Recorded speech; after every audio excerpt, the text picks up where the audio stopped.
চিকিৎসকদের পরামর্শ মোতাবেক যে চিকিৎসা ওনাকে দেওয়া হচ্ছে সেই চিকিৎসা উনি ঠিকমতো গ্রহণ করতে পারছেন এবং ওনার শারীরিক অবস্থা গত কয়েকদিন পূর্বেও যে অবস্থায় ছিল আলহামদুলিল্লাহ উনি সেটি মেনটেন করে যাচ্ছেন। এই মুহূর্তেও দেশনেত্রী বেগম খালেদা জিয়ার শারীরিক অবস্থা পূর্বে যে অবস্থায় ছিল, অর্থাৎ যেভাবে আমি কয়েকদিন আগেও আপনাদেরকে বলেছিলাম যে ওনার চিকিৎসা মেডিকেল বোর্ড, ওনার মেডিকেল বোর্ড একটি যে সারা বাংলাদেশের কয়েকজন ডাক্তার, ঠিক তা না, আমি আগেও তাদের নাম বলেছি, আজকেও হয়তো পরে বলে দিব। এখানে বাংলাদেশ, ইউকে এবং ইউনাইটেড স্টেটস অফ আমেরিকার অ্যাজ ওয়েল এস অস্ট্রেলিয়ার চিকিৎসকদের সমন্বয়ে গঠিত একটি মেডিকেল বোর্ড। সেই বোর্ড প্রতিদিন সকালবেলা ওনার স্বাস্থ্য পরীক্ষা করেন এবং ওনারা এখানে আলোচনা করেন, কিন্তু যেহেতু টাইম ডিফারেন্স আছে সেই জন্যই প্রতিদিন আবার সন্ধ্যার পরে বিদেশিদের সাথেও আমাদের যৌথ এমডিটি মানে মেডিকেল মাল্টিডিসিপ্লিনারি যে মেডিকেল টিম সেটার মিটিং হয় এবং তারই পরিপ্রেক্ষিতে ওনার চিকিৎসা এখানে পরিচালিত হচ্ছে এবং উনি আলহামদুলিল্লাহ এখন পর্যন্ত চিকিৎসকদের পরামর্শ মোতাবেক যে চিকিৎসা ওনাকে দেওয়া হচ্ছে সেই চিকিৎসা উনি ঠিকমতো গ্রহণ করতে পারছেন এবং ওনার শারীরিক অবস্থা গত কয়েকদিন পূর্বেও যে অবস্থায় ছিল আলহামদুলিল্লাহ উনি সেটি মেনটেন করে যাচ্ছেন। সেজন্যই চিকিৎসক সহ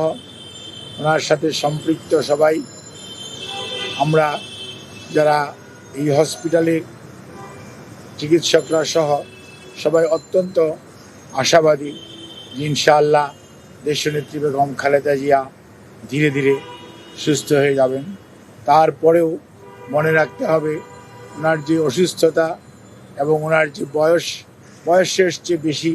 ওনার যে অসুস্থতা এবং ওনাকে পরিকল্পিতভাবে যেরকম অসুস্থ অবস্থার মধ্যে বিগত সময়ে ঠেলে দেওয়া হয়েছে, চিকিৎসা যথাযথভাবে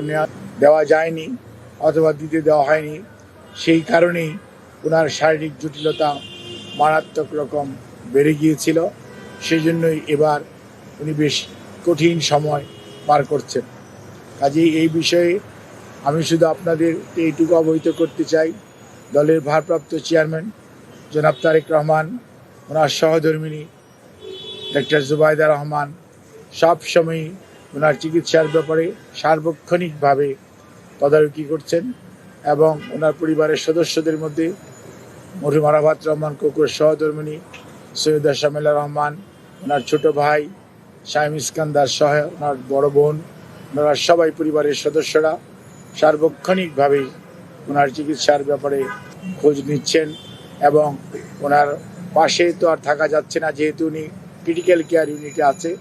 আজ ওনারা হসপিটালে অথবা হসপিটালের বাইরে অবস্থান করে ওনার চিকিৎসার ব্যাপারে সবসময় খোঁজ নিচ্ছেন। আর দলের মহাসচিব সহ স্থায়ী কমিটির সকল সদস্যরা এবং বাংলাদেশ জাতীয়তাবাদী দলের অগণিত নেতাকর্মী সহ দেশের সকল রাজনৈতিক দল, সর্বোপরি প্রধান উপদেষ্টা সহ অন্তর্বর্তীকালীন সরকারের উপদেষ্টা মণ্ডলী এবং সেই সাথে এই সরকারের বিভিন্ন পর্যায়ের সহযোগিতা আমরা অত্যন্ত শ্রদ্ধার সঙ্গে কৃতজ্ঞতার সঙ্গে স্মরণ করি এবং তারা সার্বক্ষণিকভাবে আমাদের সহযোগিতা দিয়ে যাচ্ছেন এবং সর্বোপরি এই হসপিটালে কর্মরত চিকিৎসক, নার্স